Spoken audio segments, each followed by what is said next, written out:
Hi, guys, and welcome to this week's Tuesdays with Terica.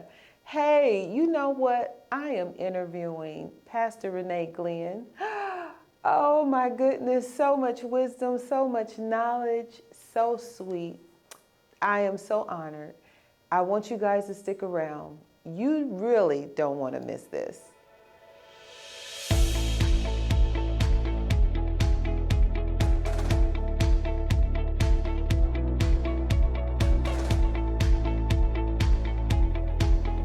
Hi, everyone, and welcome to this week's Tuesdays with Terica. Woo-hoo! Hey, guys, do you see my guest here today? We are having the privilege and the honor of actually being able to speak with Pastor Renee Glenn. Pastor Glenn, oh, I'm so happy to see you today. Thank you for having me. Absolutely honored to be here. Well, thank you so much. It is really my pleasure, my joy. As I was sharing with you a little earlier, there was a couple of things that has happened through the year, and I said, well, gosh, if I could just talk to some woman that would be able to share and pour life into my viewers, who would that be? And your name popped in my mind. Wow. And so I'm just so honored. You really, I know I keep saying that, but you have no idea how honored I am. So thank you again. Oh, thank you. So just so that we're not prolonging time, with you being here today, I know that you have such a crazy schedule. You're doing so many wonderful things for the community, for the people of God.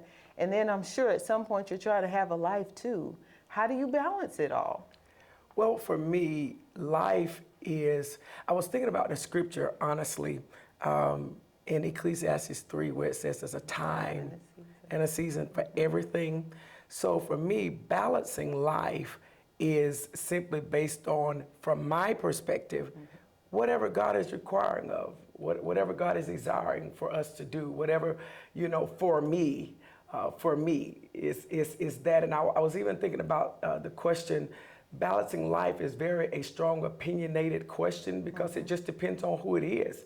But for me, balancing life, number one, is to make sure that I'm walking in the perfect will of God for me. Now this is a for me answer.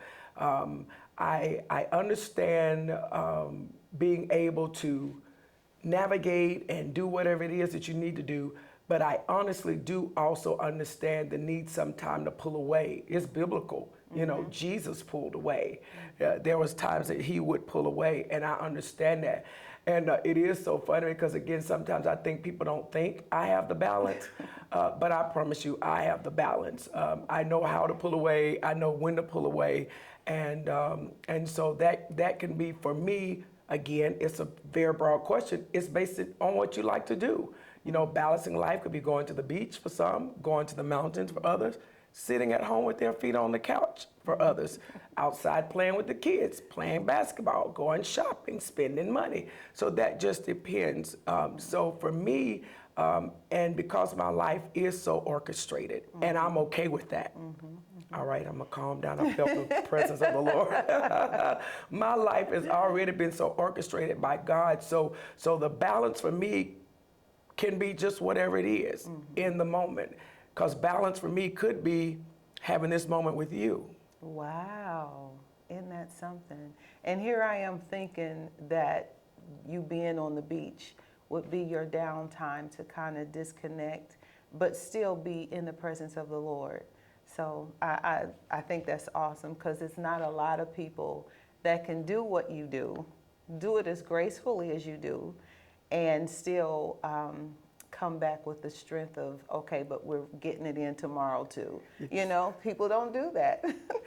Yes, ma'am. Well, I believe that everything in life that we need to do, we've already been equipped. I believe that's how God made us. I don't care who you are, saved, unsaved, loving the Lord or not, doing your own thing, whatever. We have everything we need that's already been placed on inside. And I believe that we also have the power within because that's where it comes from. Yes. So I think for me, And again, for me, the balancing of life is just operating from that place. And I think each person has to know their limitations. Absolutely. And if you know that, and then you operate from that place, that brings the balance, because it can be different things to different people. Did y'all hear that? I hope y'all took in everything she said, okay? Because we talking about some wisdom sitting here, okay? Okay, so let's talk about, I've had an opportunity to kind of share with a couple of therapists, and we've been talking about post-COVID people trying to kind of get back into the swing of life. And I know that things will never be the same as before, but we're moving into a new season. However, there are some people that still feel stuck. What are your thoughts on that? One of the things I believe about that is two things. Number one, it is important for us to always have a mindset of understanding that where we are is never where we're going. Wonderful. I don't know if that makes sense. It does make where sense. we are, that's for every person in life, is not where we're going. And especially coming through COVID and all that we've had to deal with that, it has to be almost a shaking of an individual to realize, okay, like really, that season is over. You have to acknowledge that season is over. And in understanding that, it should put in you an ability to look ahead. It's mental for me, Yes, in my yes, understanding, yes. in what I believe. I think it's all mental, it's all mind, and it's so important to be around progressive people, progressive movement, because again, if you're in an environment that's stuck, then you have no other choice but to be what the environment is. Absolutely. Let me slow down. What the environment is demanding of you.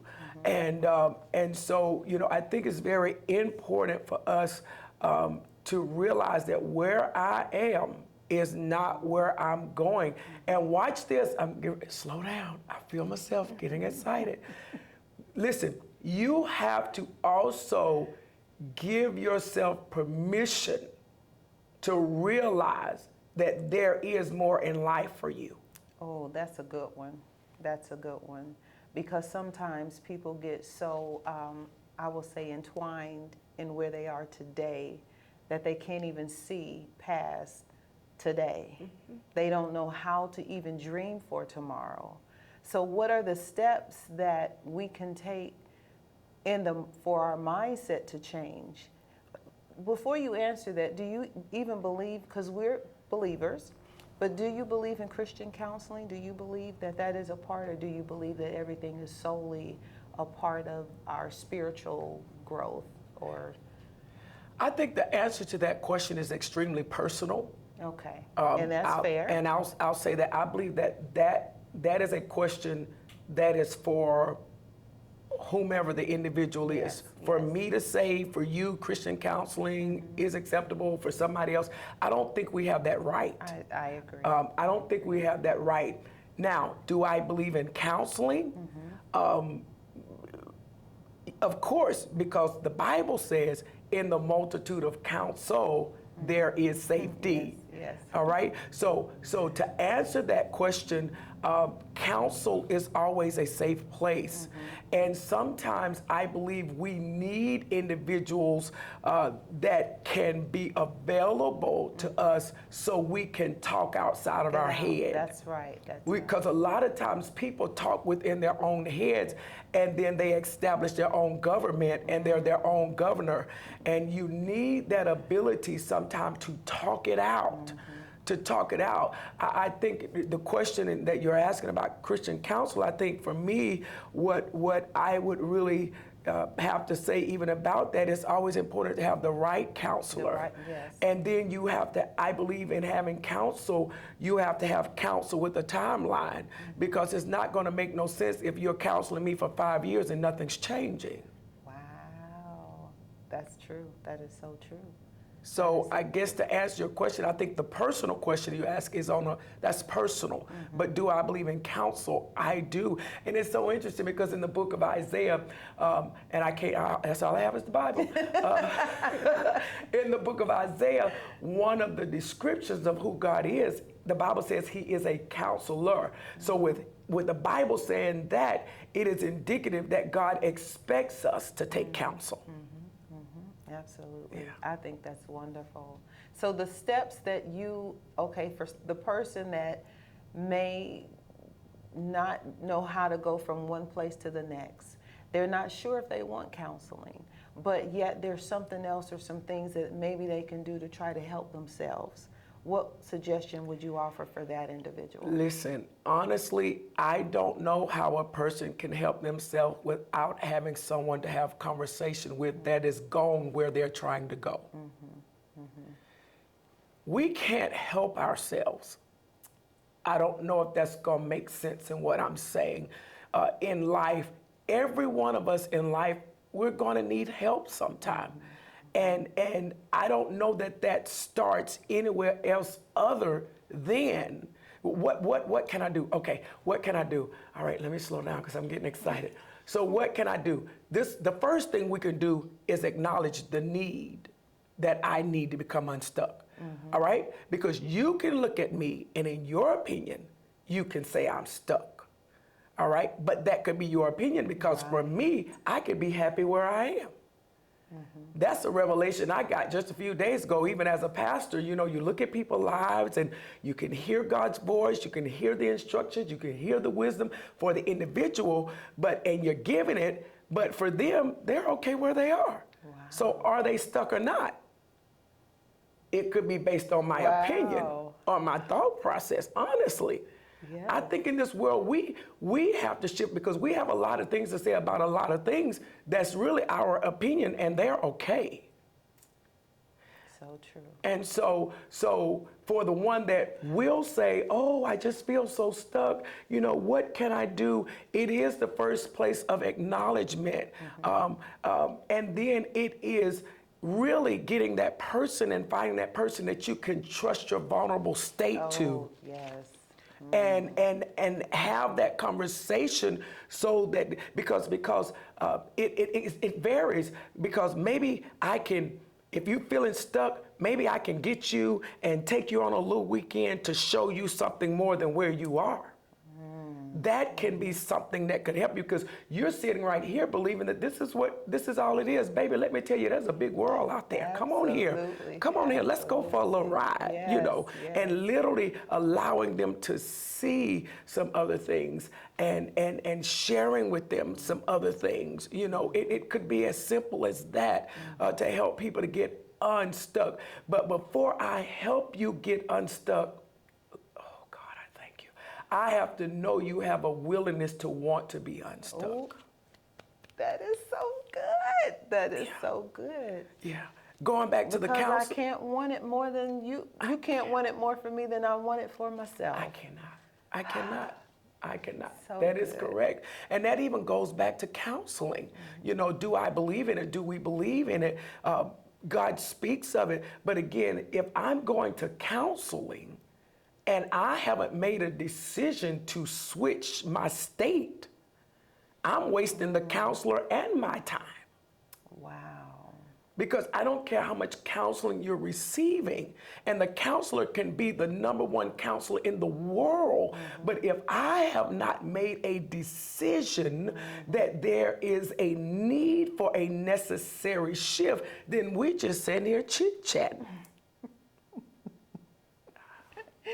You are so right. You are so right. You know, there's been a time in my life where I felt like I was trying to be unstuck, and I had to do the very thing that you just said. I had to acknowledge that I was stuck. Why was I stuck? And what was I going to do about it? And that's when I made some decisions to do some things different. Thankfully, I had people around me that loved me enough to allow me to vent or share or just speak it out like you said. So I am in agreement with everything you just said because I've had the experience. So thank you. Oh gosh, thank you for the wisdom. So becoming up unstuck, how is that empowering? I would imagine that everyone, well, but again, it's got to be the person deciding that they don't want to live this anymore. Yes.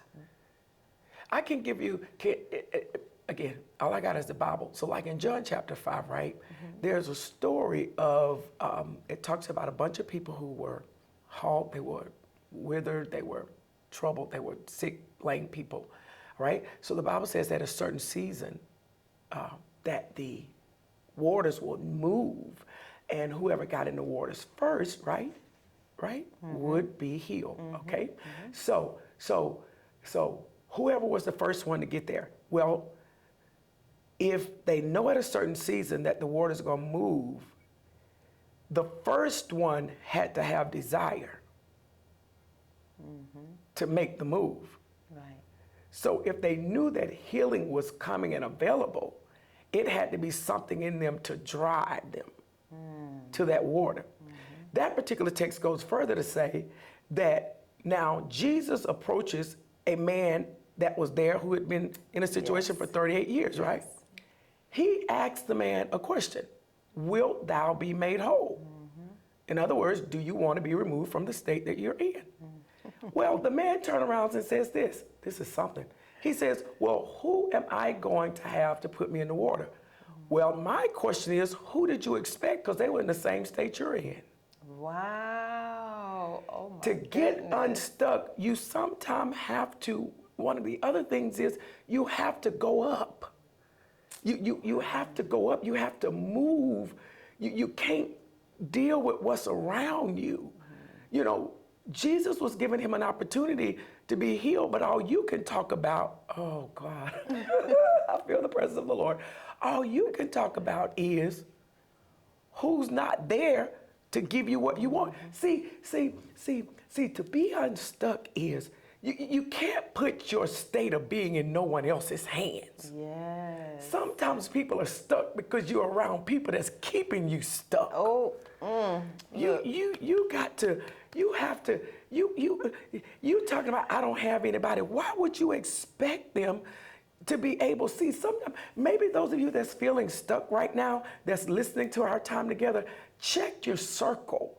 Is it that you're really stuck, or is it that you are around people who wants to stifle you? oh, Lord, have mercy. Are you really stuck? Is that the question? Because there is power and ability in every one of us to push forward. I don't care about how you grew up. I don't care about what your mama did. I don't care about what your daddy did. I don't care about the legacy, if it was negative.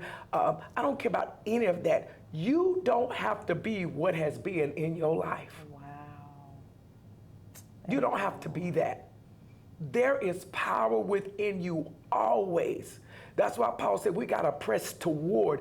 You always have to know that there's a future there is a future in front of you. You always have to know that. You always have to believe that there is a future in front of you. In Deuteronomy chapter 12, verse number 9, it talks about, he says, for you have not as yet come to the inheritance and the rest which the Lord thy God has given thee. Now, I understand we're talking to probably a vast audience, but at the end of the day, God has a plan for all of our lives, whether you have submitted to it or not. God has a plan. There is a plan in motion, and the beauty of God is he reigns on the just as well as the unjust. Yes. So sometimes you can be out of the wheel and still end up being blessed. Why? Because it's the plan of God that's in motion. And so if we believe that, then we have to know that God has so much more for us. And then we have to know that there is something to reach forward to. And then but it all starts within. It's the mind. As a man thinketh, so is he. Yes, ma'am. Oh, oh my goodness, that was so much, so many wonderful nuggets in just what you just said. Because again, just kind of going back to my own situation, I really had to pull to even know how to dream again. And that was, it was a difficult thing for me because I've always been one full of life and, always had aspirations, but there was a place where I didn't. And I really had to seek the Lord to be able to move from that spot. Mm-hmm. And when I was able to shift, because that's what it was for me, he had to almost like how the baby, the birds do their babies when they put them on the edge of the nest and then they flick them out so that they can learn how to flap. I had to do that. But I thank God because he placed people in my life that even if I didn't fly as high as I thought I should have been, they were still there. Mm-hmm. So I am just so honored that you are just sharing so much wisdom because somebody needs this. Somebody needs to know that you are not alone, but you have to make the first step. You have to dig deep inside you to be able to propel yourself to where you're trying to go. And if you can't do it, and if your circle is not the circle that you need to seek God for who can help pull you up, because I guarantee you there is somebody that can do just that. Absolutely. Oh my goodness. Oh my goodness. I'm just so enjoying this. Okay, so I have a bonus question for you because we were just kind of sharing a little bit earlier about my friend who, the mother is going through some things in life and she's got 3 babies, 3 young children. She's not sure if she wants to be a mom anymore. She went through the whole thing with COVID. She had to be home with her kids. She was the teacher and the doctor and the everything because, we were all kind of closed in and, everything.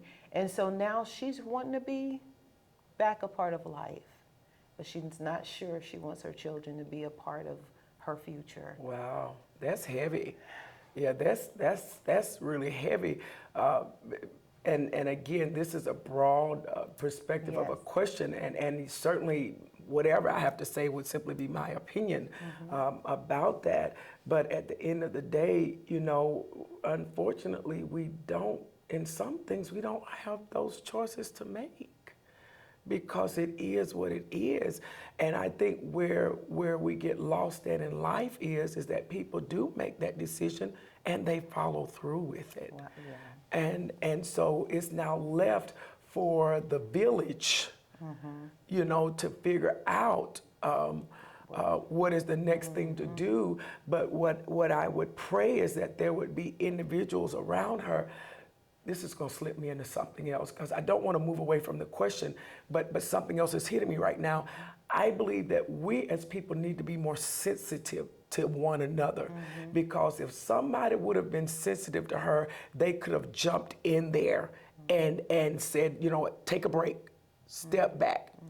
That's not the day we live in. People are so selfish and self-centered because my heart goes out to that young lady. You want to do life now because what has happened, she feels like something is missing, but I don't even know if it necessarily have to do with COVID as it have to do with life. Wow.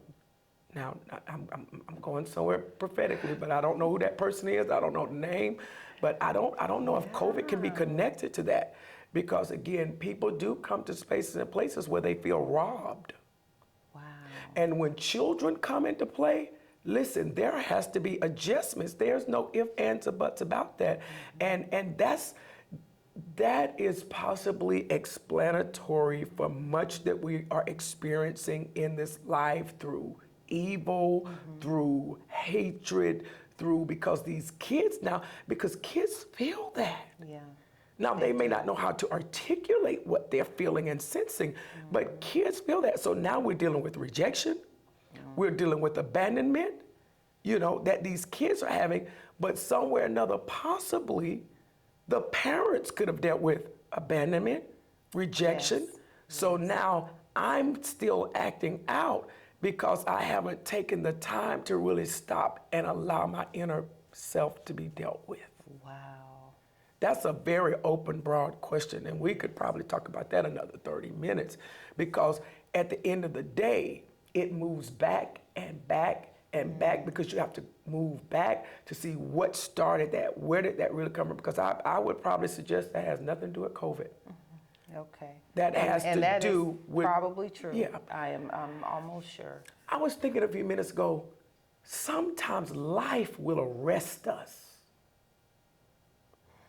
Moments that we experience life, things happen that's not favorable. It's life. It's gonna come. And I think we have to be around people that can empower us to say, all right, I know you're going through something hard right here, but evidently it's orchestrated. It's not gonna kill you. Put your big boy, big girl underwear on, and let's come together through prayer and wisdom and walk through this. It's not gonna kill you. It's life. It's life. So she would have a permission to have that moment, but she needs people around her to tell her, okay, you got about 2 days to have that moment, Yes. and we're gonna readjust. Because these kids are depending on you, and evidently God is too, because God is the one, whether you saved or unsaved, life comes from God. He's the one that gave you these kids. So you got 2 days. I'm gonna give you 2 days to go away. I'm gonna keep these kids, bring them on over here to the house.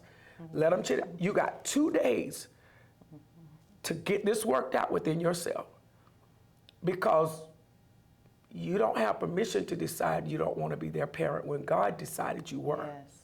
Yes.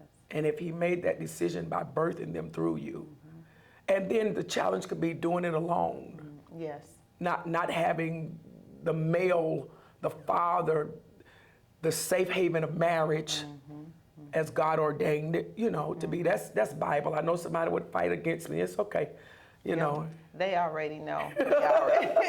It's okay. But having it in the confines which God ordained it. But again, sometimes life happens. But even in that, there's still a way to conquer. Wow, so much wisdom, so much wisdom.